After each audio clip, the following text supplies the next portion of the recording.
తిన్నాక పొట్టంతా బరువుగా అనిపించడం, పొట్టలో ఏదో మూల మెలితిప్పినట్టుగా నొప్పి అనిపించడం, అయితే విరేచనాలు లేదంటే మలబద్ధకం, ఇలా పొట్టలో రకరకాల బాధలు కనిపిస్తూ వేధిస్తున్నప్పుడు ఆలస్యం చేయకుండా వెంటనే తగిన పరీక్షలు చేయించుకోవాలని చెప్తారు డాక్టర్లు.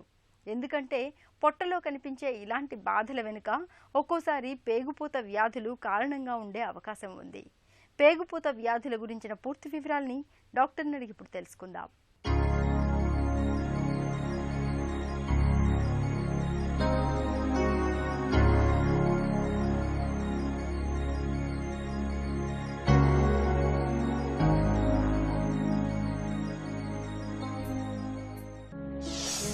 ఐబీడీ అంటే ఏంటి? ఇన్ఫ్లమేటరీ బవల్ డిసీజ్ అంటే దాని పేరుకి సంబంధించి ఉన్నట్టుగానే బవల్స్లో ఇన్ఫ్లమేషన్ అన్నమాట. అంటే బవల్స్ అంటే ఇంటెస్టైన్స్, స్మాల్ ఇంటెస్టైన్ కానీ లార్జ్ ఇంటెస్టైన్ కానీ ఇందులో ఇన్ఫ్లమేషన్ వస్తే అది ఇన్ఫ్లమేటరీ బవల్ డిసీజ్ అయి ఉండొచ్చు. అంటే ఇన్ఫ్లమేటరీ బవల్ డిసీజ్ ఒకటే కాదు, వేరియస్ రకాల డిజార్డర్స్ ఇన్ఫ్లమేషన్ని కాజ్ చేయొచ్చు. కానీ ఇవి ఏదర్ ఇన్ఫెక్షన్స్ ఉండొచ్చు, వాటికి సరైన ట్రీట్మెంట్ చేసుకోవాలి, ట్యూబర్క్లోసిస్ ఉండొచ్చు, దానికి ట్రీట్మెంట్ చేసుకోవాలి. ఇవన్నీ కాకుండా ఇన్ఫెక్టివ్ కండిషన్స్ కాకుండా ఇన్ఫ్లమేషన్ ఉండేదాన్ని ఇన్ఫ్లమేటరీ బవల్ డిసీజ్ అంటాం అనమాట. అంటే ఇన్ఫెక్షన్స్ని ఎక్స్క్లూడ్ చేసేయాలి, దాని తర్వాత చిన్న పేగు కానీ పెద్ద పేగు కానీ వచ్చే డిసీజెస్ని ఇన్ఫ్లమేటరీ బవల్ డిసీజ్ అంటాం అనమాట. ఇవి రెండు డిజార్డర్స్ ఉన్నాయన్నమాట, Crohn's disease and ulcerative colitis అని. ఈ రెండు కలిపి ఇన్ఫ్లమేటరీ బవల్ డిసీజ్ అంటాం అనమాట. ఐబీడీ ఎందుకు వస్తుంది?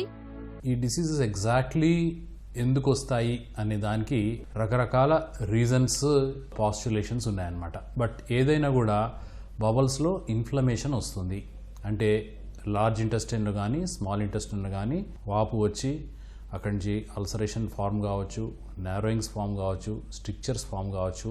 మామూలుగా ఈ పెద్ద పేగు ఎప్పటికీ ఒక స్టేట్ ఆఫ్ ఇన్ఫ్లమేషన్లో ఉంటుందన్నమాట. అంటే స్టూల్ మ్యాటర్ అది ఉంటుంది కదా ఇంటెస్టైన్స్లో, వాటి వల్ల అండ్ రకరకాల బ్యాక్టీరియాకి ఎక్స్పోజ్ అయి ఉండడం వల్ల ఒక స్టేట్ ఆఫ్ ఇన్ఫ్లమేషన్ మ్యూకోజాలో ఉంటుందన్నమాట.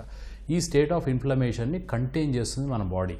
సో ఇమ్యూన్ సిస్టమ్ ఏం చేస్తుందంటే ఈ ఇన్ఫ్లమేషన్ని కంటైన్ చేసి పెడుతుంది.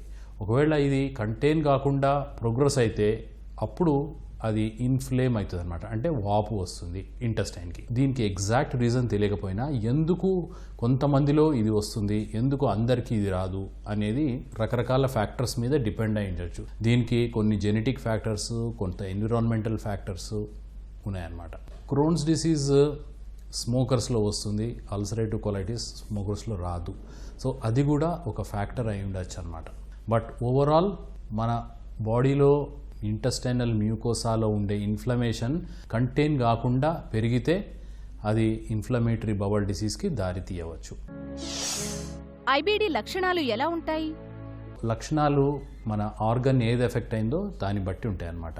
సో పెద్ద పేగు ఎఫెక్ట్ అయ్యి అల్సరేటివ్ కొలైటిస్ కానీ లేకుంటే క్రోన్స్ డిసీజ్ కానీ పెద్ద పేగు ఎఫెక్ట్ అయితే మోషన్స్ ఎక్కువ రావచ్చు, లూజ్ స్టూల్స్, అందులో బ్లడ్ మిక్స్ కావచ్చు, అబ్డామినల్ పెయిన్ ఉండొచ్చు, మోషన్ పోయేటప్పుడు టెనిస్మస్ అంటాం అంటే ఇన్ఎఫెక్చువల్ ఎంప్టింగ్, ఇవన్నీ ఉండొచ్చు అనమాట. సో బ్లడీ డయేరియా రాగానే మనం ఏదైనా ఇన్ఫెక్షన్ ఏదో అనుకుంటాము, కానీ ఇదేంటంటే మామూలు ఇన్ఫెక్టివ్ డిజార్డర్స్ మనం ట్రీట్ చేసిన తర్వాత కూడా కంటిన్యూ అయ్యి 2 weeks దాటింది అనుకోండి, అప్పుడు అల్సరేటివ్ కొలైటిస్ గురించి మనం డెఫినెట్గా ఆలోచన చేసి దానికి కరెక్ట్ టెస్టింగ్ చేసి డయాగ్నోస్ చేసి ట్రీట్మెంట్ ఇవ్వాల్సి ఉంటుంది. క్రోన్స్ డిసీజ్ ఏంటంటే అది చిన్న పేగ్ కూడా ఎఫెక్ట్ కావచ్చు కాబట్టి దాంట్లో అబ్స్ట్రక్టివ్ సిమ్టమ్స్ ఉండొచ్చు అనమాట.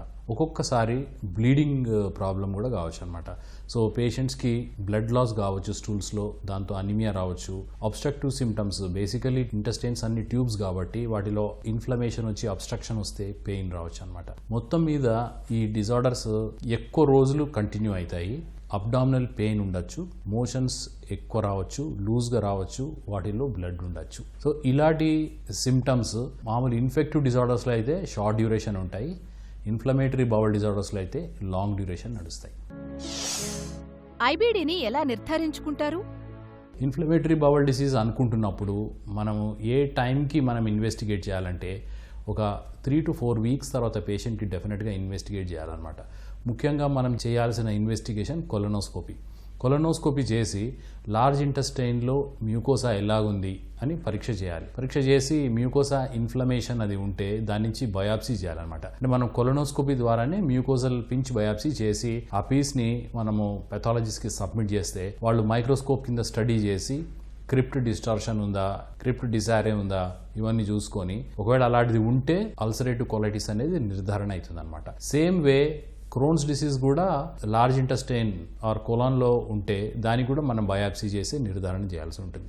ఒక్కొక్కసారి మనము ఇన్ఫ్లమేటరీ బబల్ డిసీజ్ అనుకుంటాము, ఇంకేదైనా ఉండొచ్చు. దానికి కూడా మనం ఎట్లాగో ఆ ఏరియాకి వెళ్ళి అక్కడ అబ్నార్మాలిటీ కనిపించిన టిష్యూ నుంచి బయాప్సీ చేసి పెథాలజిస్ట్కి సబ్మిట్ చేయాలి. So endoscopy and pathological diagnosis ఈ రెండు పెథాలజీ స్పెసిమెన్స్ ద్వారా వచ్చే రిజల్ట్ ద్వారా మనం కన్ఫర్మేషన్ తీసుకురావచ్చు అనమాట. ఒకవేళ చిన్న పేగు ఎఫెక్ట్ అయితే మనము చిన్న పేగుకి బేరియమ్ మీల్ ఫాలో త్రూ లేకుంటే CT enterography or sometimes capsule endoscopy ఇలాంటివి చేసి విజువల్ ఇమేజెస్ ద్వారా మనము డిసైడ్ చేయాల్సి ఉంటుంది అనమాట. ఐబీడీకి చికిత్స ఎలా ఉంటుంది? బేసికలీ ఐబీడీకి మనం ఈ డిసీజ్ ఏంటి, ఇది క్రోన్సా అల్సరేటివ్ కొలైటిసా ఇట్లా డిసైడ్ చేసుకోవాలన్నమాట. సో చాలా వరకు ఈ రెండు డిజార్డర్స్కి వాడే మందులు ఒకే విధంగా ఉంటాయి. స్టీరాయిడ్స్ వాడాల్సి ఉంటుంది అనమాట. స్టీరాయిడ్స్ వాడి బాడీలో ఆర్ కొలాన్ ఆర్ స్మాల్ ఇంటెస్టైన్లో ఉండే ఇన్ఫ్లమేషన్ మనం తగ్గించాలన్నమాట. స్టీరాయిడ్సే కాకుండా 5-ASA అనే మెడిసిన్ ఉంటుంది అనమాట. దీని ద్వారా ఇన్ఫ్లమేషన్ కొంచెం తగ్గుతుంది.